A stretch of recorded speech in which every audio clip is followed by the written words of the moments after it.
Je m'appelle Yann Arthus Bertrand, je suis photographe, réalisateur et un petit peu président de la fondation Good Planet.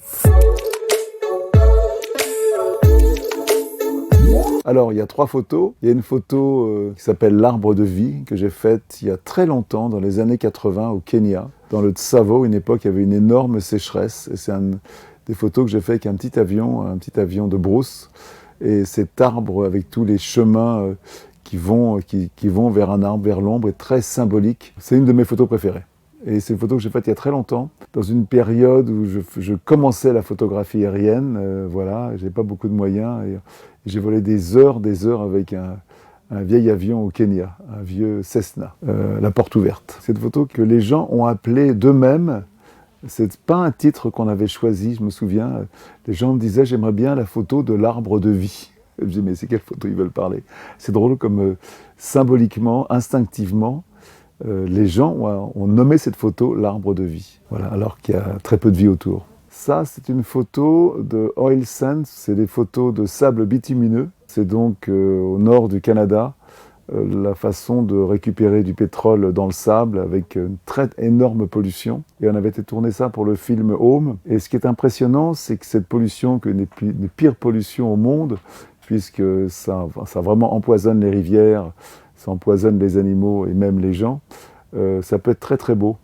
Je me souviens, j'avais fait un tirage de cette photo, d'une autre, très dorée, et j'avais écrit en gros dessus c'est beau mais c'est de la merde. Et c'est bien le symbole de notre civilisation qui est entièrement basée sur l'énergie fossile. Et il ne peut pas avoir de croissance sans énergie fossile. Et comme on vit tous de la croissance, tous, il y a très peu de gens qui ne vivent pas de la croissance. Malheureusement, on est tous accros, on est tous empoisonnés par les énergies fossiles. Les énergies fossiles, c'est un peu le poison de l'humanité, quoi. C'est ce qui nous a rendus riches, plein de confort, on vit beaucoup plus vieux.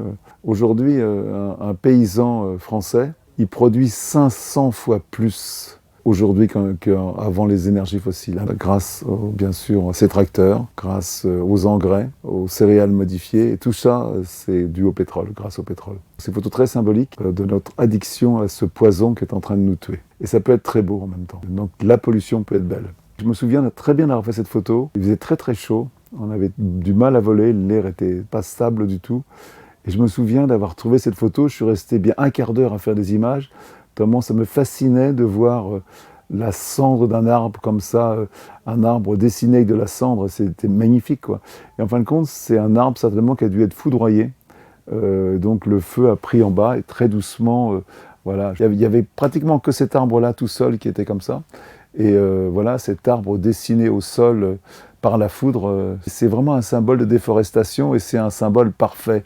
C'est très bien dessiné, on voit très bien ce que ça veut dire. Toutes ces photos dont je parle, c'est des photos importantes et on pense que d'être photographe, c'est faire tous les jours des bonnes photos. Non, des photos comme ça, t'en fais une par mois et en travaillant beaucoup, quoi, où il n'y a pas de durée ni d'exemple, mais on ne fait pas souvent des bonnes photos. Dans ce métier de photographe aérien, où pratiquement tout est de la chance, en fin de compte, rien n'est décidé à l'avance, des photos comme ça, on est content de les faire, quoi. Je suis vraiment ravi qu'elles servent à ce projet magnifique de photoclimat qui va avoir lieu à Paris bientôt. Quand tu es comme moi, tu as une fondation, que tu es activiste, tu sais très bien la difficulté qu'on a à monter des projets.